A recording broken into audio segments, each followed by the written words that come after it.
So, once again, a warm welcome to everyone and especially to our expert today, Tabitha Binding. It's really great to have you here today. Let me shortly introduce you.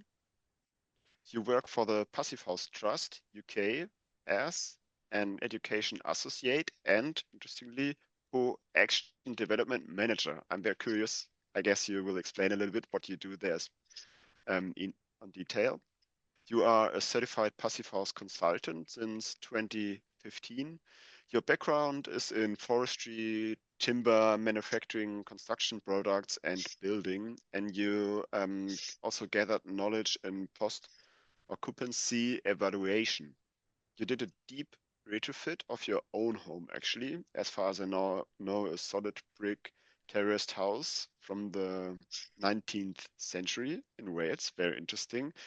And yeah, I think this practical retrofit experience is really priceless. And so again, many thanks for being here, for sharing your experience with us today. And Tab, the stage is yours. So please, you can start to share your screen.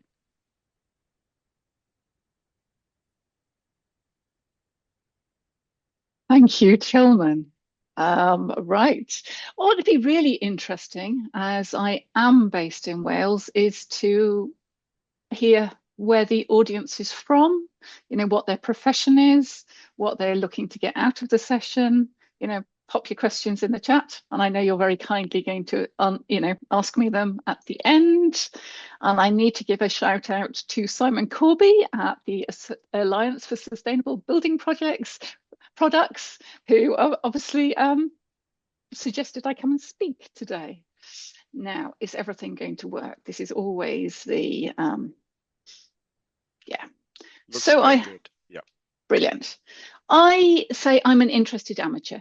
I love construction, always have done. Don't know why, just really grabs me. We all spend probably 80% of our lives inside, so why not actually love it? 2 days a week, I work for Co-Action Training, who are a community interest company who offer training from 21 practicing professionals on low energy, new build, passive house, and retrofit up to the NFIT standard. The other 2 days a week, I work for the Passive House Trust. And why Passive House? Outstanding levels of performance, supports a transition to net zero, exceptional levels of comfort, optimum, I think, for productivity and learning, whole life cost savings and return on investment when you do it well, when you optimize well at the beginning. It can protect you from fuel poverty and have positive health outcomes. You will be getting these slides, and there are links to resources at the end. So I'd say I have a little knowledge. As Tilman kindly said, I come from a timber background, timber and forestry. This is thick as spruce in a woodland in mid Wales before we load it onto our lorry. In 2010, I went to work for Coed Cymru, a Welsh timber charity, and worked on timber supply chains. But they were also working on a Welsh timber building system called T-Unos. T-Unos is house in one night, all from Welsh timber and insulated with cellulose, like ground up newspaper, as the insulation, which we used to manufacture in Wales. We had over here in the UK the Code for Sustainable Homes, and 4 modular 3-bedroom houses had been built and were the best thing since sliced bread. So my then boss told me. So I was like, where's the proof? So I spent 2011 and 2012 looking at post-occupancy evaluation of these 4 homes, and they didn't come out bad. 7,000 kilowatt hours of energy, electric energy per annum. And, we were going to make improvements because you never get things right the first time. But unfortunately, the government changed the rules and the Code for Sustainable Homes was dropped.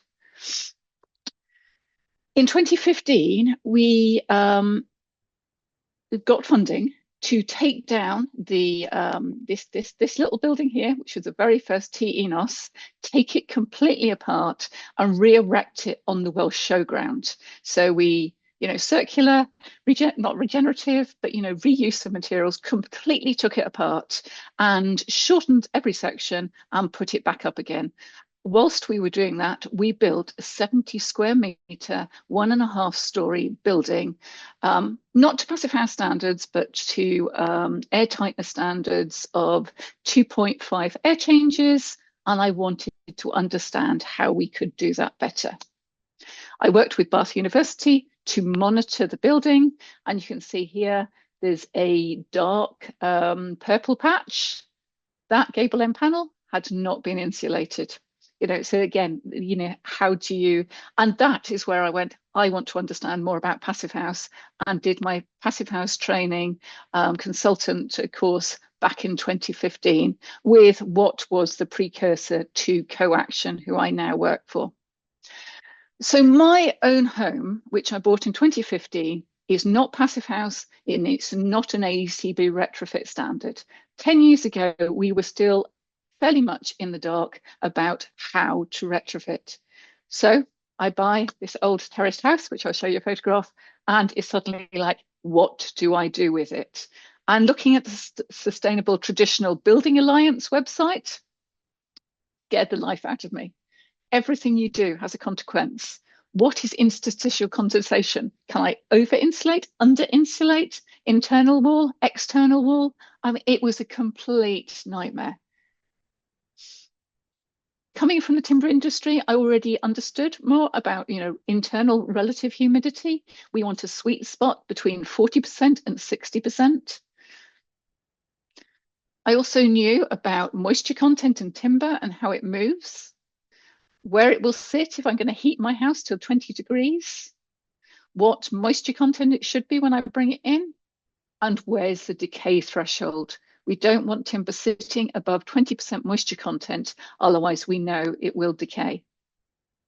So my 1840s terrace, it sounds perfect. I didn't know that it had been on a floodplain. They'd moved the road, and therefore the river had been pushed back. It's on a stone foundation. It has solid brick walls, which were originally laid with lime mortar. It has a 1990 extension. It had a leaking roof, a chimney shared with the neighbour, which I thought we could take out, but because it's a back-to-back chimney, hers would have fallen down. It was electric and solid fuel only. We live the wrong side of the railway line, or the right side. We have no gas and we have no oil. How was I going to heat it? Solid ground floor, no damp-proof course. And at some time, probably in 1990, when the house was in theory done up, they'd plastered the internal walls with Carlite bonding, which if anybody's ever seen it, it looks like plaster. It's a bit like blancmange, and it sucks up water like crazy. Absolutely awful stuff to use, probably quite nice to plaster with, and woodworm, and there had been rats. So, great project to take on. On the left here, this is where you can see, this is the back of my house. So it's about 4 meters wide and about 7 meters deep, on the outside.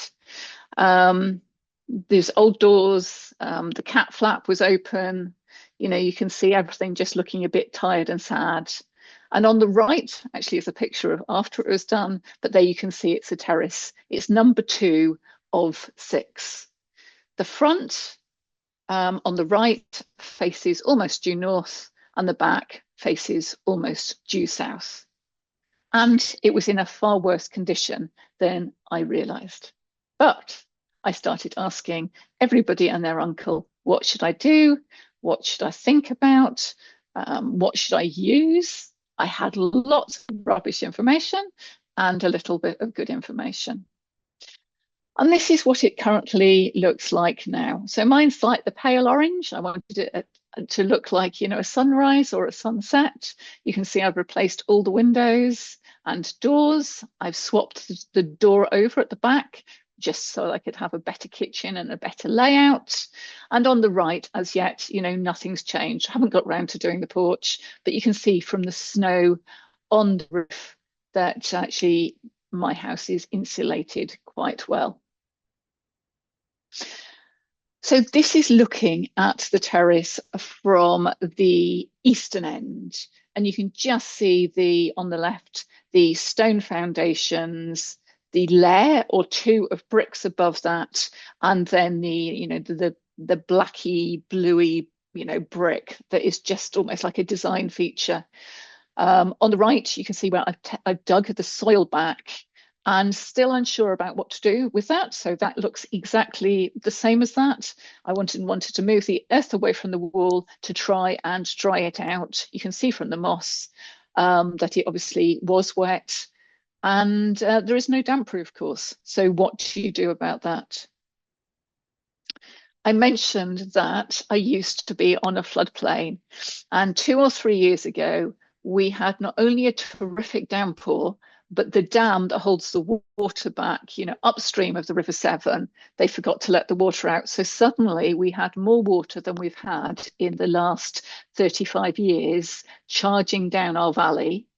But also all the water that was falling on the ground and on the fields was actually coming up. Literally, the ground was waterlogged, and this was groundwater rising. And it got within a brick of what is my now limecrete floor. And this made me really nervous, obviously, but it also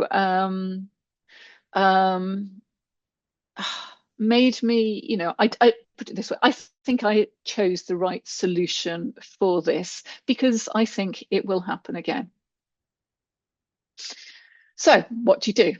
You go inside, you think, oh, a bit liquor paint, and it needs far more than that. So it's completely stripped it back, took all that Carlite bunding off the wall. So this is looking at the north-facing wall from the inside.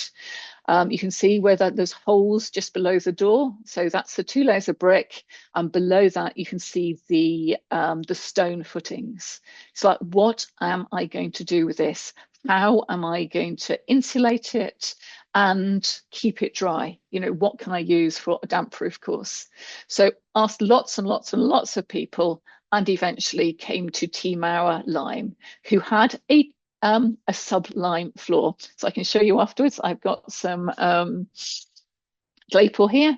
So Glapour recycled expanded glass, dug it down, overfilled it by a third, tamped it all down with a whacker plate, and put 4 inches or 100 mil of limecrete on top. But I didn't want a wet system. I've got gross internal floor area of 50 square meters. I have 2 bedrooms. I didn't have space for, and didn't want a traditional boiler, and I definitely didn't want to run it off oil. Therefore, a wet heating system was not what I was wanting to have.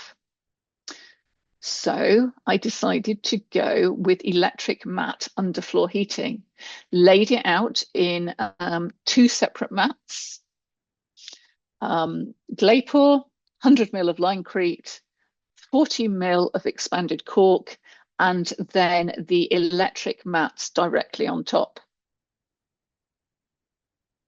So here you can see new front door, the newly plastered wall, lime hemp render, the mat on top, and the 10 mil slates, which are off the top of my head 40 mil by 400 mil, sorry, by 600 mil, to spread the weight across all those cables.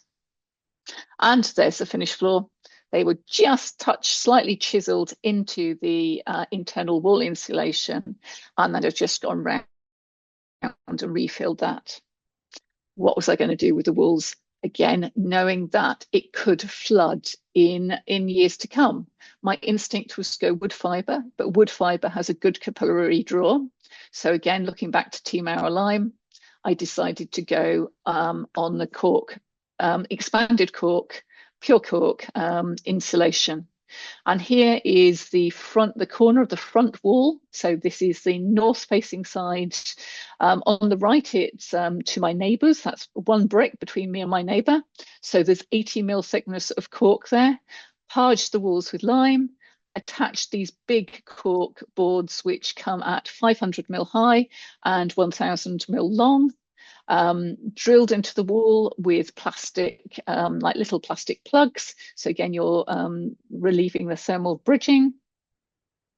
This is the same corner, but up in the top. So round the joists, take the floor out, and follow it all the way up to the ceiling. And so why you can see those like the white lime is because, again, you're butting all your boards together. You want no air gaps, and a smooth attachment to the wall. And this is carrying up exactly in the same corner. And above the upstairs window, was I going to do the same thing up in the ceiling? That's where I changed to differently. What I used was 25mm sarking boards under the rafters and around the purlins to give me an airtight internal structure. I then packed it out with 200mm of sheep's wool, another 40mm of wood fibre, and then the whole internal face of the house, all those exterior walls, are lime hemp render on the inside with clay paint. Now, water heating can often use almost as much as our energy to heat. Again, I wanted it simple, so didn't have room for a boiler. This little red ring heater has been in place now for 9 years. It's about 150mm wide by probably about 300mm long. And this heats the water for my downstairs kitchen sink and my upstairs bathroom sink. And don't have room for a bath, so I just have an electric shower. So these are my two methods of heating my hot water. No storage tanks, no yearly checks on anything. The shower cost me £80. I think the red ring heater, £110. And I have short pipe runs, but long enough so I don't need any expansion tanks. So the pipe runs up from the little water heater, comes up underneath the shower, turns right and up into the sink. That's about 4 meters from the heater to the bathroom sink. And the kitchen sink, that comes down the wall, does a right, under the sink and back up again, and that's about 3.5 meters. So all in all, I've got 7.5 meters of dead legs, on a 15mm pipe. So very, very cheap to install, very easy to maintain. Works well for me. Obviously, it wouldn't work if I had a bath and I needed more hot water. And from my post-occupancy days, got interested in, data logging. What is the internal and external temperature? What is the relative humidity? And I'm thinking I'm going to get some lovely, flat graphs and everything is going to work perfectly. Well, everything works pretty well, but it is, temperatures go up and down, relative humidity goes up and down, like every 15 minutes, or less. So trying to actually get a flat graph, is never going to happen. The blue, the darker blue, is the temperature, the humidity within the inside the house. So it's sitting there between, not occasionally going above 60, but not above 65, occasionally dropping down, to 45, but mainly sticking between 50 and 60. I'd love it to be drier, but it's not. And you can see then the lighter blue up at the top, that is the external relative humidity. The orange, more at the bottom of the screen, is the external temperature. So you can see how widely that fluctuates. This year was 2021, so it wasn't a really frosty year. It rarely went below, freezing in mid Wales. But in the summer, it got up to, again, not overly hot, only about 25 degrees. So it wasn't cold, wasn't hot. And my internal temperatures raised from probably about 15 degrees. So there was like one day, what happened on that? Did we have a power cut? Did the heating go off? So it goes from about 15 and the highest is like 25 degrees, which, again, is very comfortable. And this is just looking at the external relative humidity, and then all the blue lines at the bottom are the relative humidity in all the 4 sensors that I have in the home. Just showing that obviously in some rooms, it changes, where you sleep is going to be more humid if you don't get the ventilation right. And maybe in the south facing over by the kitchen window there, it is going to be a little bit drier. But I think overall that shows I'm fairly happy with that. Maybe just, going a little high, just over 65%, but in general staying not too dry as well, above 45% relative humidity. And my energy consumption, I use, or used to use before the software changed, a little device called SMAPI, which used to monitor every single item in my house. It's an amazing little monitoring machine, not too expensive either. On your left there, that was my consumption in 2019. That was my whole house electric consumption. Now I do have a little log burner because I couldn't get rid of the chimney. So once or twice a week in the winter, I'll light that just to keep the chimney dry. But my basic heating is the electric underfloor heating, which is on a thermostat and just comes on and off. And in 2019, I used just under 1,500 kilowatts of energy. But obviously seasons change. What happened in 2020? It was a far colder year. If you look from January through to December, January and February and March were really cold in 2020. And my energy usage shot up to 1,900. In 2021, we had a milder February and March, so it went down to 1,853, but then I used more in the summer. And then in 2022, again, it went down a little bit. Obviously, we had a really cold December, and that was, 1,750. This is just giving you a glimpse of a day. So this is Monday the 16th. It will be in the winter. I'm not sure which month it is. So this runs from midnight on your left to midnight on your right. And this is the high bars or the electric underfloor heating, coming on as needed to keep it at 19 degrees internally. And that day I used 8 kilowatt hours. So this is a cold winter day, but it was probably clear and sunny, and therefore the heating didn't need to come on for those periods when the sun was heating the house, by solar. This is just giving you an overview showing where my hungry gaps are. So this is, from February 2018 all the way to February 2020, so 2 years. And obviously I'm using my energy in the winter, the majority of it, to heat the home. During the summer months, I have a very efficient fridge, I have an efficient microwave, and I also have an electric induction hob. So again, I'm using really energy efficient products. What went well? Please ignore me not washing the floor before taking this picture. On the shortest day of the year, the sun will stream through my door and hit the back wall, my northern wall, and where that red chair is under that big lamp, that's literally where I'm talking to you today. And you'll see there the kitchen, you can just see the kitchen tap, and then the water heater is just to the left, about 1 meter along and up behind those upper kitchen cabinets. What went wrong? I'd ordered triple glazing, it came as double. I hadn't got the heart to send it back, not knowing as much as I know about energy now, didn't really want to waste it. But good things and bad things. One of the units broke 2 years ago under guarantee. So they popped back and put in a triple glazed window. Now I noticed obviously any moisture, humidity in there, there's a lot less of it along that bottom corner. I mean, I've got no black mold, no damp spots, and it is really a lovely place to live. What would I do now?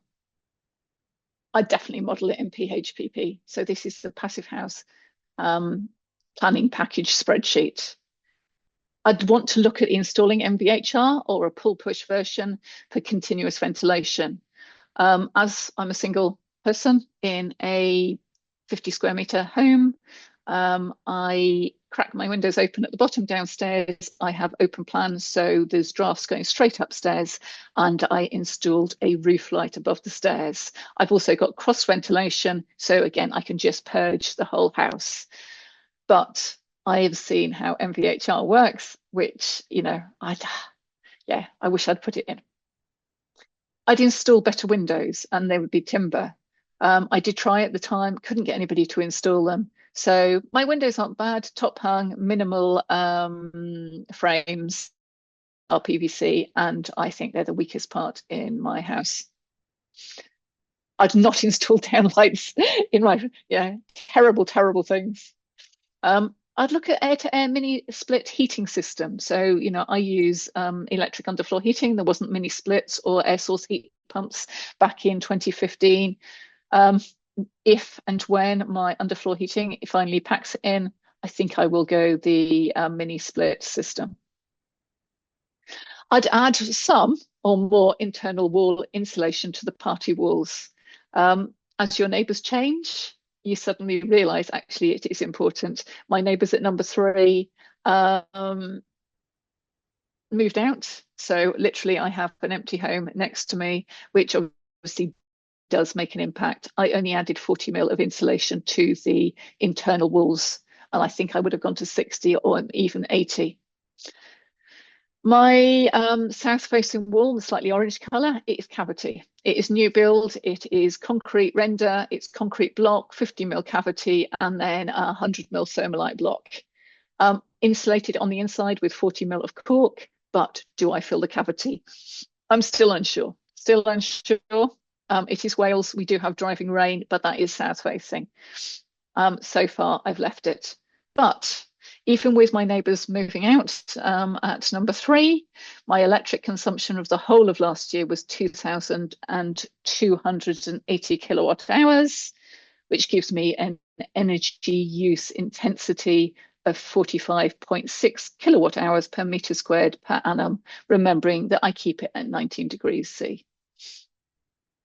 And lots of resources. So obviously the ASBP, Lime is Team Our Lime. Passive House UK is the learning website, which is new for the Passive House Trust. Coaction, come and find the courses on retrofit. If that course had been around back in 2015, that's the course I would have gone on, because that would have given me far more insights and a lot less hassle than I had to do. The AECB, the Association for Environment Conscious Building in the UK, fantastic organisation, has a really good retrofit course as well. But this is almost like a pre-learning, whereas the Coaction course will go, okay, you've actually got this building, these are all the things you need to do.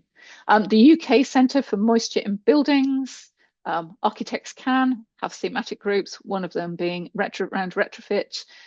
And that responsible retrofit green wheel that scared the life out of me right at the beginning when I was going, all these things have consequences and I don't know what to do about them.